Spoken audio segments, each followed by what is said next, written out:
What are you seeing today across the inflation front? I know you've got some recent tweets that you've been working on and putting out there, and US growth versus reshoring versus interest rates versus inflation versus a US economy versus a global economy. There's a lot of interrelated pieces of the puzzle there. Maybe you can walk us through some of your thoughts right now on how that's going to kind of move through the system. And your new product is going to have sort of a regime dependent type of strategy structure to it. So I'm thinking if you can walk us through the narrative on the global macro side, then maybe we can move into how that manifests in investments and what you might think about for the viewers and listeners, and how you're thinking through that in your hedge products. Yeah, I think from a broad macro perspective, in a lot of ways, we're seeing sort of very traditional late cycle style environment, and that is that's an unusual environment for because basically none of us have seen it in our professional lives or in our lives. And I have, but I'm old. It's one where, as we talked about, sort of that restructuring of the economy, and particularly the debt side of the economy, has made credit growth just a much lower importance. Borrowing by households and businesses today is at recession-like levels. If you look at recession lows over the course of the last 50 years, we're basically there. There's not a lot of borrowing.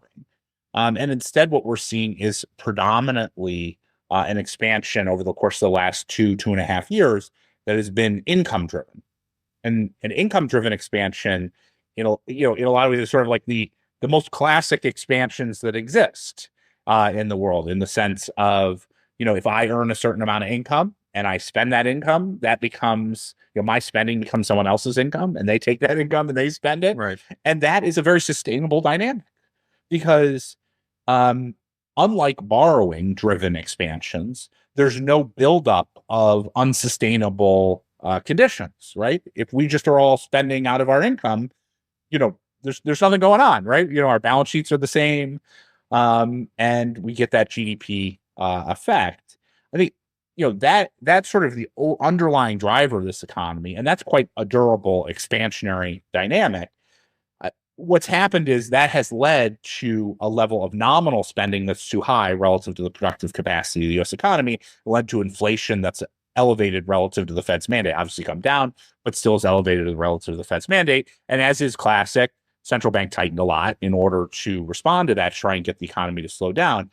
It's just that in an income-driven expansion, tightening is not particularly effective. It's not to say it's not. It's certainly not. I would. It's hard to make a quantitatively driven case that it's stimulative. I think there's some people who are confused, who are sort of like, I don't understand why this expansion is going on, so I think it's stimulative. It's not stimulative. It's definitely contractionary. It's not that contractionary. I mean, just think about it. If you're earning income, you have a 3% mortgage locked in, you own your car outright, what do interest rates have to do with anything? Interest rates could be 2%, they could be 5%, they could be 7%. It has no impact on your day-to-day life unless you're borrowing, right? Right. And so that's very persistent. And so it's just taking a long time for the economy to slow down in the context of that durable income-driven expansion.